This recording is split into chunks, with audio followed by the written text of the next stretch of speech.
निवडणुकीला सामोरं गेलं पाहिजे, निवडणूक लढली पाहिजे आणि लोकशाहीमध्ये निवडणूक बिनविरोध करणं म्हणजे हे लोकशाही विरोधी कृत्य आहे।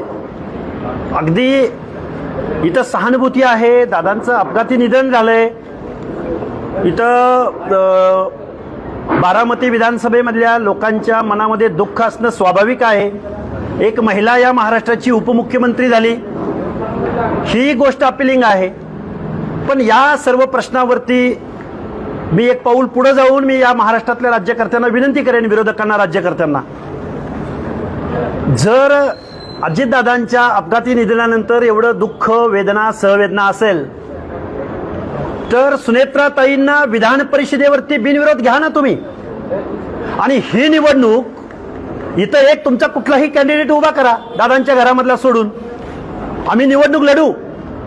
ही निवडणूक इथल्या राज्य शासनाच्या अनेक धोरणांच्या विरोधामध्ये आम्ही या निवडणुकीला सामोरं जात आहोत।